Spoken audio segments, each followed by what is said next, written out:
It's great to welcome to the program today Sam Wolfson, who's a senior features writer and editor at The Guardian. Sam, it's so great to have you on. You know, you wrote this piece looking at the effect of the podcasting sort of creator, online influencer space on the 2024 election.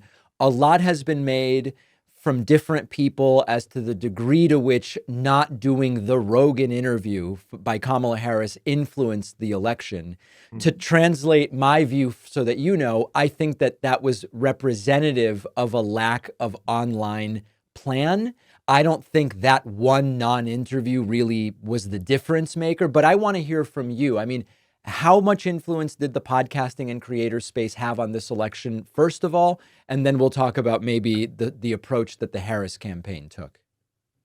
Yeah, I mean, thanks for having me on. And I think, the first thing to say is anyone who kind of completely believes that the Democrats' attitude to podcasts like define the election is clearly wrong. There's a million factors, but I think it's an important one. And I think that it's not so much about the Democrats' inability to work in this space, but the Republicans' mastery of it, and not just focusing on this campaign and doing a couple of quick hits, but over a long period of time. I think what the right in general has been really effective at doing is transforming Donald Trump into a figure for whom a certain number of people think he's a genius and brilliant, and a certain number of people he is absolute kryptonite, can't be touched. Right. I think of that Curb Your Enthusiasm episode where he wears the hat as a way of getting people away from him, that kind of attitude, to the point where we are now, where there's a lot of people who have kind of not just normalized him, but think he's bad, but he's maybe better than the elite alternative, who think, yeah, he's got some weird views, but he's going to shake things up. They have made it acceptable for a much larger group of people to be okay with supporting Trump or having sympathies for Trump. And I think that podcasters, particularly podcasters outside of the traditional political space, Right. have been really effective in doing that. I think that it's very important to talk about this in terms of within the political space and outside of it, because I've talked about my experience. I requested an interview with the VP a few times, and it was either, and they know me at the White House. It's not like this is to my contacts, right? They know me, I've been there, etc. And it was either, we might be able to set something up if you can meet us at a campaign event to which you'd have to travel, or we're just not really sure, or I don't hear back at all. And Brian Tyler Cohen has also talked about this, where even just accepting those interviews close to the election doesn't have the same effect that this ecosystem has when everybody's kind of hanging out, they're comfortable environments, it's not super uptight in terms of what you're allowed to ask, etc. But this goes beyond the political space, because there's a lot of people who just don't watch shows like mine. And then it becomes more about the ways to enter the culture, it would seem to me, where the candidate is personified and relatable, and in these other environments that are less overtly political talk. What do you think? I know I just said a lot, but does that resonate with your perspective?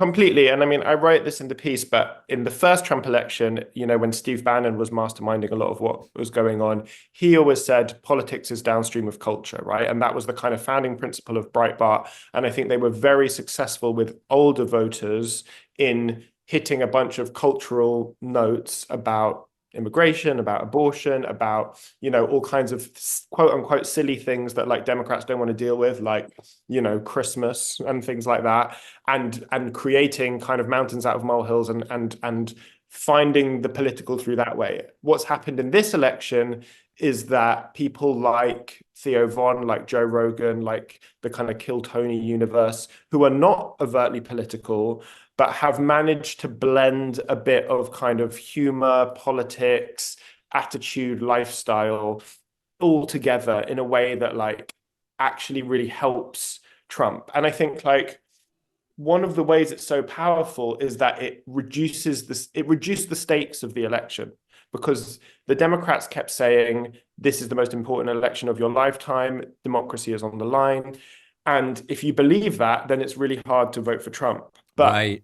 these podcasts and this world says, no, it's not. This is another kind of power play by the elites that's got nothing to do with you. And this guy is kind of cool and funny and like, and memeable and we can be a bit sympathetic towards him.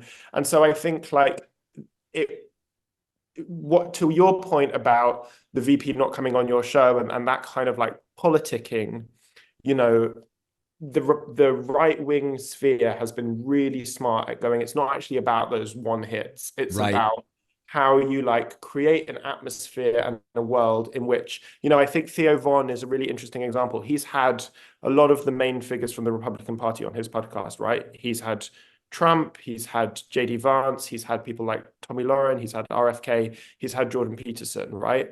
But he also has like James Blake, the producer, and he has John Mulaney on, and like I just think by combining those kind of liberal guests or culture guests, comedy guests with these right-wing figures, you kind of say like, oh, these people are all worth listening to equally, right? Right.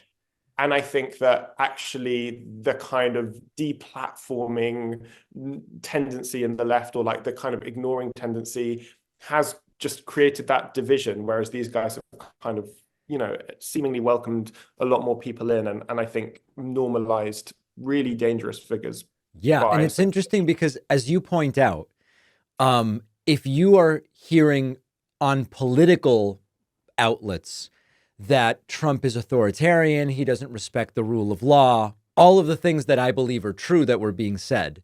Mm, But then you kind of see him hanging out for 90 minutes with the Nelk boys talking about golfing and women and betting and sports and this sort of thing. mm. It kind of just like it files down the edges a little bit, and it's just sort of like, I don't know, I'm not thrilled with Biden. This probably is fine. How bad can it really be? He seems to get along fine with the Nelk boys. It sort of seems to be the point you're making.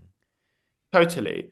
And I think that like the one that really stood out to me, because it basically, if you let anyone talk for 90 minutes unchallenged in a kind of sympathetic environment, then you give them at least humanity. Like I was really struck by a Pete Hegseth interview on the Sean Ryan show, which is actually one of the most popular podcasts on Spotify.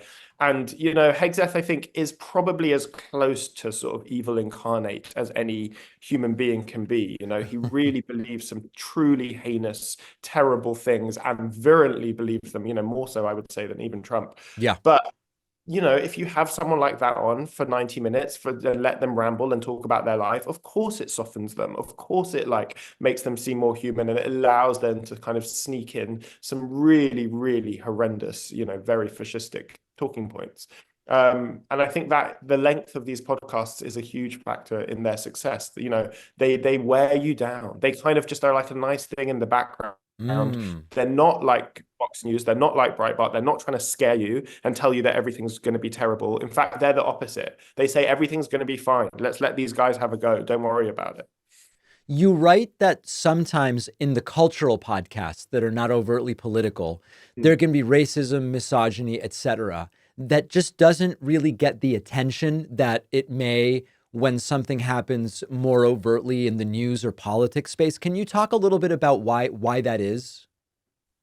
I think the first thing is the length, right? That most people in media criticism don't have time to listen to like an unbelievable amount of like hours of material, like just a huge, huge amount that is being put out. I mean, even Rogan alone, who I don't think is like especially racist or right wing, but like he puts out about 12 or 13 hours of podcasts a week, Mm.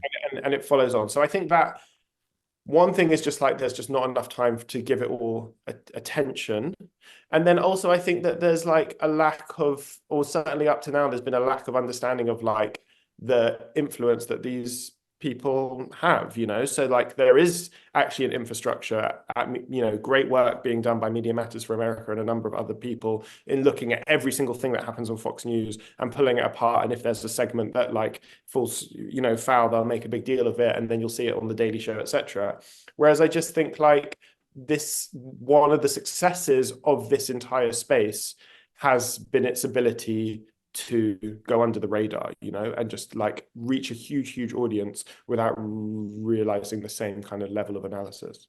Why do you think the top podcasts lean right wing, or what we might call right wing adjacent, which is, I think, as you're talking about, I've talked about how the manosphere shows, the business and entrepreneurship shows, the fitness shows, a lot of times they're kind of cultivating a sort of right wing environment, even if they're not overtly right wing. What is there something about the format that lends itself more to that ideology or messaging? Yeah, it's really interesting, isn't it? Because like Spotify has it skews much younger, right, than other kind of apps. So you're looking at a young audience, and you would think that there would be a kind of big, you wouldn't see so many figures like Tucker Carlson and maybe like Dax Shepard and stuff on there, but there they all are. I mean, Spotify just released their top 50 podcasts in the US for the entire year. Joe Rogan was number one, then Call Her Daddy, which is maybe, the one kind of more slightly liberally minded podcast in the space. Then Theo Von, and then Tucker Carlson at 6, Huberman at 7. So it's just like, and Sean Ryan at 10 of the year, which I think is really interesting. He's such a kind of influential figure as well. And I just think that these guys have found a way of reaching this audience that has like, I think liberals are don't really want to make necessarily that same kind of content, like we want to make highly produced, highly fact-checked, news-based podcasts, and I just think they aren't as they don't create the same kind of relationship with the listeners. I think that's one thing.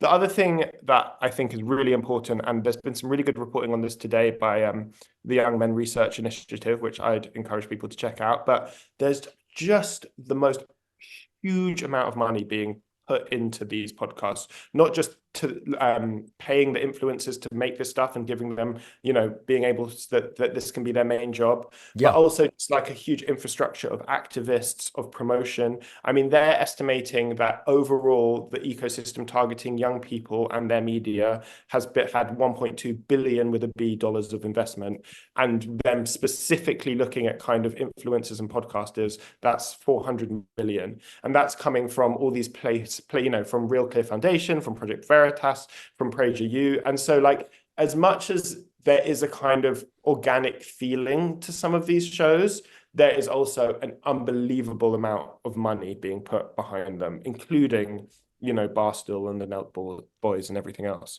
So to that, what is it that the left needs to do? I mean, on one hand, I do think that the lack of funding is a problem. I mean, you can do a lot better than you're doing without some big funding kind of being dumped in the way some of these right-wing networks have, but it certainly would make it easier and I think more tractable if there was some kind of broader systemic funding of a left-wing ecosystem. But like, what sort of needs to happen in your mind? I don't know, it's really difficult, isn't it? Because like you see something like the Pod Save America network or whatever, they've got a lot of funding, they've got a lot of shows. They were number 37, their main podcast on that list of the year, And so I think it is really hard to break through. But I think that one of the things has to be to not, that the left has to be careful not to eat its own and destroy itself. We get very nervous when there's a slightly populist figure speaking directly to people, and there's always a kind of backlash and resistance. And I think that, I think there has to be a kind of broader acceptance of those kinds of voices. I think that people, this huge amount of money was wasted. There's no other word for it, on the Harris campaign, doing stupid things like investing in this Las Vegas sphere or whatever, and phone banking and things that clearly just wasn't working. And I think that some of that money could be invested more riskily. Like one thing about Peter Thiel, with all the things that he chucks money at, is that they don't all work, right? He's got a space in downtown Manhattan now where like neo-Nazis can hang out and have cocktails for free. He's got like various blogs and Substacks and things that he's just chucking money around. He doesn't really know if it's going to work, but clearly he's been able to fund a kind of ecosystem of right-wingers that's had the overall effect of helping people. And so, I think some of these PACs, some of these groups are going to have to take a risk on some people, let them have a go, and we're going to have to see. And I think that is really, really hard for Democrats because it involves losing a bit of control. And that Well, is, I think that yeah, that I'm gets at afraid a of it. really important point, which is a lot of the people that are funding Charlie Kirk's podcast, they're not listening to Charlie Kirk's podcast. They don't No. really care about the ratings of Charlie Kirk's podcast. It's just they're funding that and donating to Trump, and they're members to the Daily Wire, and they're going to Tucker Carlson's events. And, I'm talking about at the individual level, but also like at the systemic level. Mm. My conversations on the left with people who talk to the folks that might want to do this is always so careful. And listen, they're willing to kind of do like 12,000 in the next quarter distributed among 100 influencers to do one video. It's just not good. There's no way. It's sort of like when an advertiser comes to me, now it's to our ad sales team and says, we'd like to advertise. We want to buy one spot on your podcast. And we just say, it's just not even worth it. It's a lot of work for us to produce a spot for only to use it once. You running one spot is not going to give you results that you're happy with. It won't work for anybody. And that's the sort of feeling I get when sometimes I hear about these conversations with the potential funders of a left-wing ecosystem, where it's like, we're already thinking about it the wrong way. Yeah. I totally agree. And I mean, look, you would know better. You're in this space and you're trying to do something that there aren't that many left-wing voices doing this kind of thing. And I think like, yeah, I don't know. It's very difficult because there is a kind of natural aversion, I think, in the left to like raising personalities and like having that kind of mix of culture and politics. And also like because they've been so effective, I think, at making it cool. Like I've lived through a number of cycles of like it being cool to care about activism and then it being cool to be nihilistic. Right. I would say I've been through like, I used to work at Vice. Went through many of those cycles there, like, and now we are in a space where it's like cool to be nihilistic. It's cool to not care. It's cool to say it's all bullshit. And I think like you're now in a really uphill place to try and find a way to not just get people engaged, but do it in a way that feels better than what they're doing, which is Right. like having fun and having parties. It's difficult. It's really difficult. I'll admit, when I see the videos of everybody hanging out at Mar-a-Lago, I understand why they're committed to the movement. I mean, it's just like, it's fun. You get to hang around the pool. All of a sudden, Barron's there or whatever. Like, as cringy as it is, I also do get it. And we just don't have anything like that on the left. But I also think like they've got Mar-a-Lago, but then they also have this place in Dimes Square in New York that Peter Thiel funds that like all the Red Scare girls hang out. They're Right. hitting it from both sides. Yep. And they've got like these podcasting events and they're funding all the Bitcoin bro stuff. Like they are hitting their different demographics and making it fun for all of them to be involved. And I just think 100%. the Democrats aren't doing that. They're not doing it. They're not doing it. Sam Wolfson, senior features writer and editor at The Guardian. We're going to link out to his article related to this issue. Sam, really appreciate your time and insights today. Thanks for having me on.